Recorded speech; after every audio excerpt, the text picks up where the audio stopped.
All right, let's take a look at our next lesson. So this lesson is focused on what are called medians of a triangle. A median of a triangle is a segment from a vertex to the midpoint of the opposite side. So essentially we go from one corner across to the other side such that it creates these congruencies on the other side. So from a corner to the middle, from a corner to the middle. The three medians of a triangle are concurrent. That means they meet at a single point. This single point is called the centroid, and it is inside a triangle. Theorem 6.7, the centroid theorem, says this. The centroid of a triangle is 2/3 of the distance from each vertex to the midpoint of the opposite side. That is, AP is 2/3 of the whole length. So this here is 2/3 of the entire length across, and that is true for any of those medians. Okay, we will look at this construction when I return. So example 1. In triangle RST, point Q is the centroid, and SQ is 8. Find QW and find SW. Now, according to our theorem, we know that SQ is 2/3 of the whole thing, SW. So we know that SQ is 8. So we know that 8 is 2/3 of SW.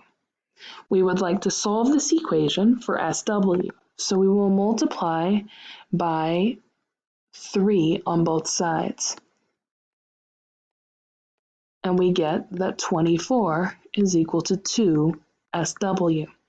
We would like to solve for SW, so we will divide both sides by 2, and we get that 12 is equal to SW.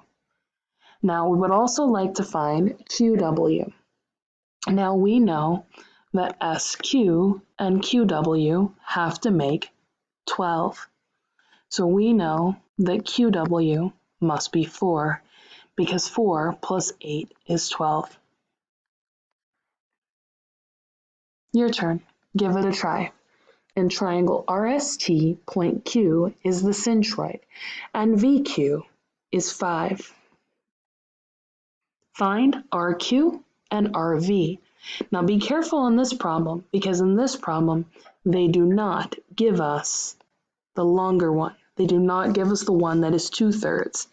Now note, if this piece here is 2/3 of the whole, this piece here must be 1/3 of the whole.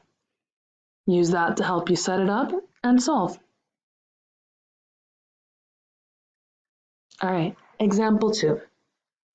Find the coordinates of the centroid of triangle RST with vertices of 2, 1. So 2, 1, that's our R, 5, 8, that's our S, and 8, 3.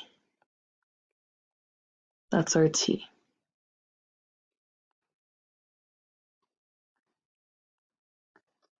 All right, so we're gonna pretend those lines are straight. So that's our triangle, and we would like to find the centroid. So what we're gonna do is we are going to draw lines from the vertex to the middle of the sides. So we're going to start over here with ST. We would like to find the midpoint.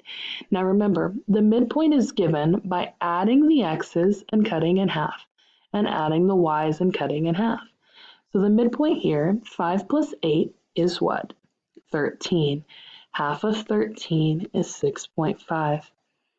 And then 8 plus 3 is 11. Half of 11 is 5.5. So our midpoint is at 6.5 and then 5.5. So that is right here. So we will simply draw a line from here to here. Now let's do our next set of sides. So we're going between R and T. So we will find the middle of R and T. We will add the x's. 2 plus 8 is 10. Half of 10 is 5. 1 plus 3 is 4. Half of 4 is 2. So our midpoint is at 5, 2. So that's right here. And we will connect. Now we'll do our remaining side, and that is between R and S. So here and here. And we will find the middle. 2 plus 5 is 7. Half of 7 is 3.5. 1 plus 8 is 9. Half of 9 is 4.5. So we will go right 3.5, and we will go up 1, 2, 3, 4.5. So we're here, and it just means my line is not drawn super well, and then we will draw it. And we'll know it's correct because we get this kind of one point here of concurrency. And that point there is our centroid. Our centroid is located, looks like, at 5, 4. Go ahead and give it a try. Plot the points, identify the midpoints, and draw the lines. All right, now that you've seen a couple of examples, now it's your turn to try.